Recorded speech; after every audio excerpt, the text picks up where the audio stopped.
It's a new day on Deep Space Nine, and Jake has become unexpectedly single.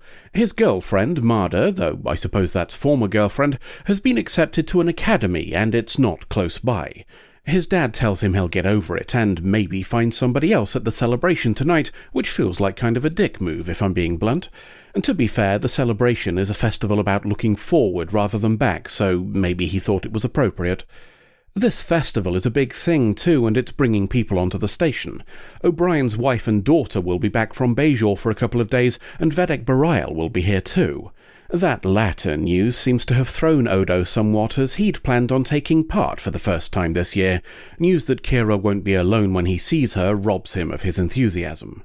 Not to worry, as we're about to greet someone with enthusiasm to spare. The shuttle carrying Bareil and O'Brien's family arrives, and it disgorges another familiar face. Lwaxana is back, and that means Odo will not be struggling for company, whether he likes it or not. Tangentially, for those of you looking at this with a vague feeling of familiarity, I had the same. I eventually tracked it down to her brooch reminding me of Majora's Mask from the Legend of Zelda series of video games. Interestingly, this episode was aired 5 years before that game released.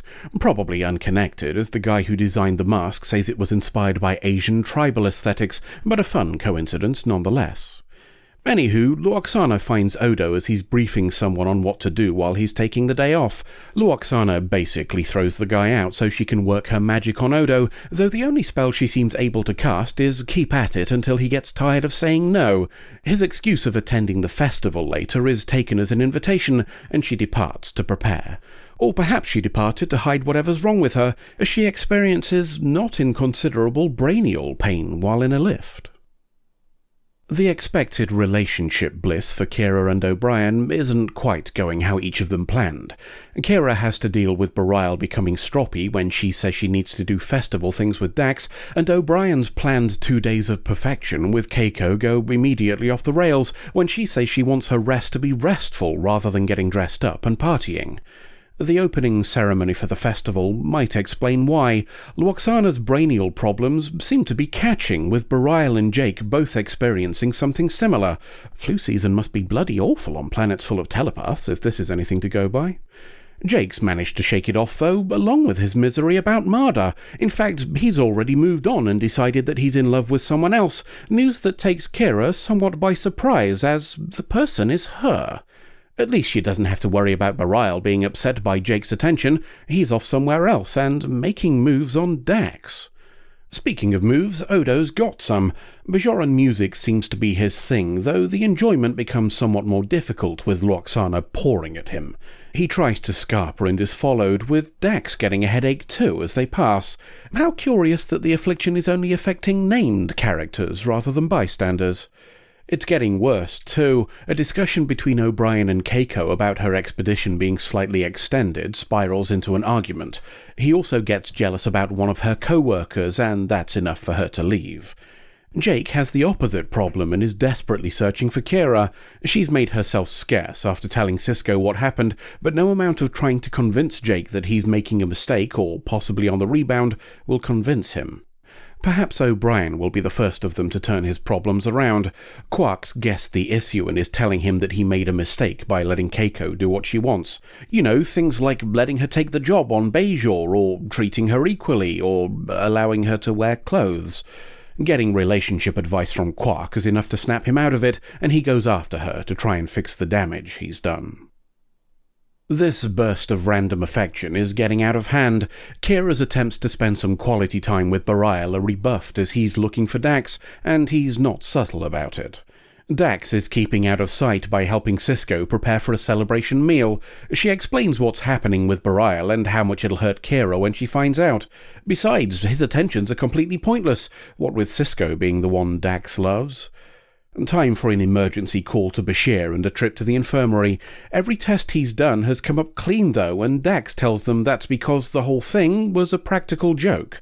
Until she gets outside the infirmary with Sisko anyway, and then denies it before leaving. Here's hoping O'Brien has more luck. He's gone to beg forgiveness from Keiko, and to prove his sincerity, he says he'll resign from Starfleet. He'll go to Bajor with her, or wherever else she wants to go, assuming she wants him there at all. She tells him she'll consider it and sends him off to the party so she can think. Others are on their way to the party as well. Lwaxana is flanked by Odo and Bashir, though it's clear she's doing the escorting. They meet Kira on the way, and she explains she won't be attending the party because Barial's run off to be with Dax, and Jake won't stop bothering her with declarations of love. Bashir thinks that all sounds very similar to what Dax was in for earlier with Cisco, and decides to check those results again. Kira joins him, but not before Lwaxana has another bout of the brainial pains, and the two of them follow suit. Checking those tests is forgotten as soon as they reach the infirmary, such activities instead being swapped for a bit of the old sexy times. The party is turning out to be both significantly less and significantly more friendly than anybody had expected. Half of them want to fuck, but nobody can agree on who, the result essentially being a carry-on film.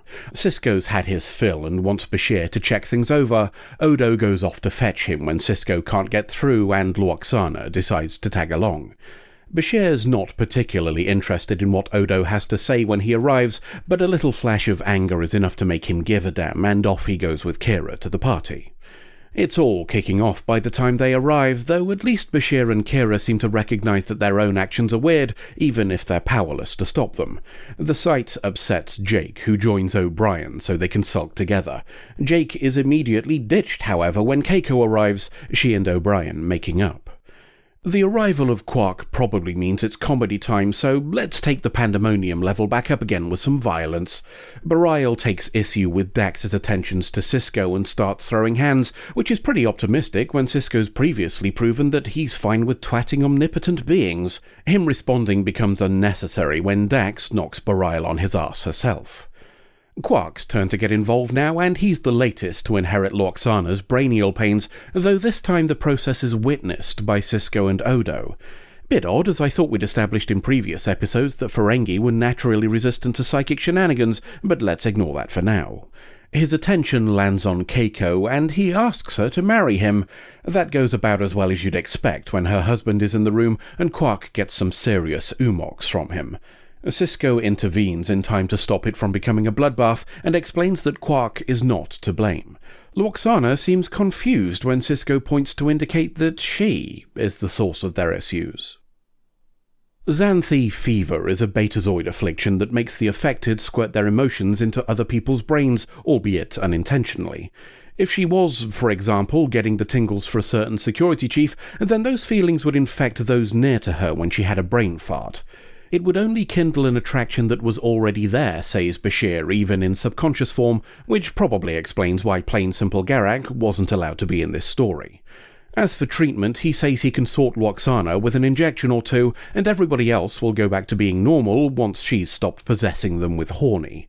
Rather than be embarrassed, she instead chooses to consider it a memorable occasion, something she shares with Odo as they walk the promenade together. She also says she can tell how he feels about Kira and hopes he gets what he wants. His attempts to deny it convince nobody, and she makes it known that she's still available if he changes his mind. Time for the predictable twist, and we learn that O'Brien wasn't affected by Lwaxana, instead just being a bit of a dick towards Keiko without any help. He owned it at least, and they part on excellent terms as she goes back to her expedition, so we'll leave O'Brien to work off his frustration at missing his wife by spending time with Bashir, and the viewer to draw their own conclusions from that, until the next adventure. So ends the return of Beta Z's horniest citizen and the trail of devastation left in her wake. I know a lot of people don't care for Lwaxana, and I can absolutely see why, but you can't deny that Majel Barrett totally nails the character. Even when she's not delivering a line, she's still giving 100%, perhaps best shown by the look of longing here. That's not to say that the show would be improved by having her appear more. The character is certainly what you'd call a lot, and I can see how that would provide diminishing returns. She's a fun place to visit, but you wouldn't want to live there. Regardless, I found myself growing rather fond of the overtly performative but secretly insightful Lwaxana, something about her depth and vulnerability compensating for the mask of ego. There's probably a comparison to be made with Tom Paris from Voyager now that I think about it, a character that I warmed to once he started being more than a facade of simple bravado and started to show us why.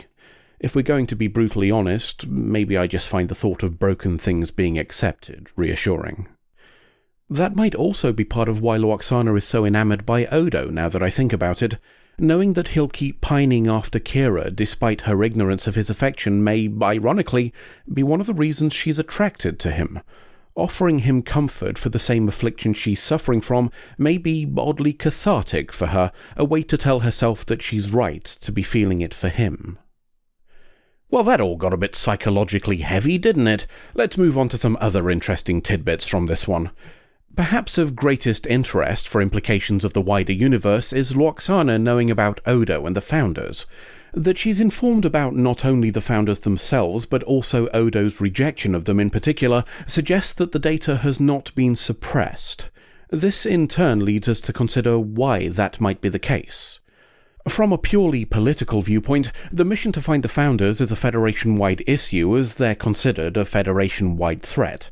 Not briefing all member species on it would likely cause an uproar, so that explains why a senior ambassador would know about it. It's possible the dissemination of that knowledge goes further, though. Rumours spread whether you want them to or not, especially with such a large organisation, and failing to fill in the gaps with facts only gives somebody else a chance to do it with whatever they want. Thinking that the mission isn't already known by the public to a greater or lesser degree would be naive, so concern from visitors to the station about Odo's presence is a likely occurrence.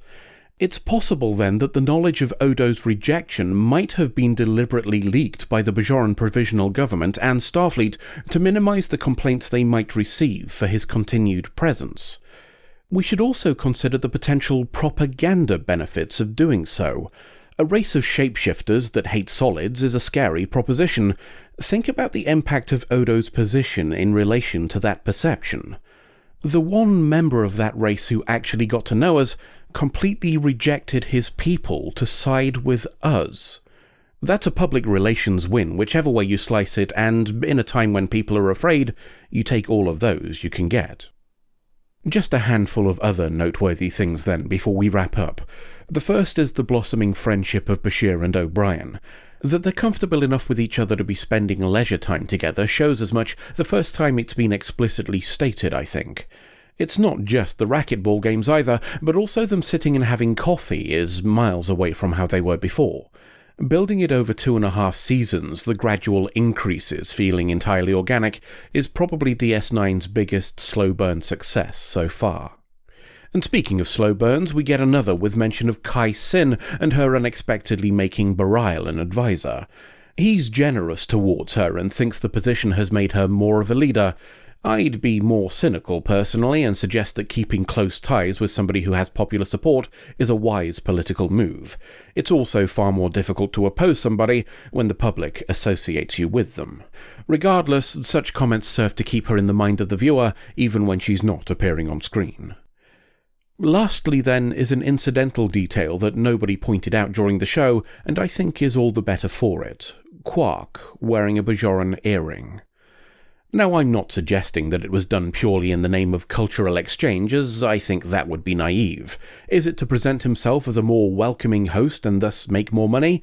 Yeah, probably.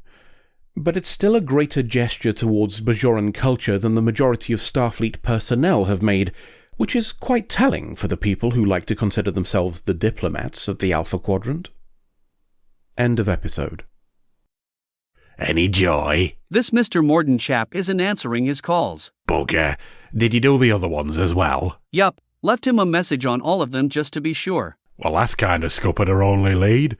What do you think's happened to him? Well, either whoever was using the name has figured out he's been rumbled and scarpered, or, if it wasn't a fake name, he's currently having some issues with his neck. Spoilers, mate. We're not even doing that show. Depending on who you ask about the origins of Deep Space Nine, some people would say we very much are. Woof.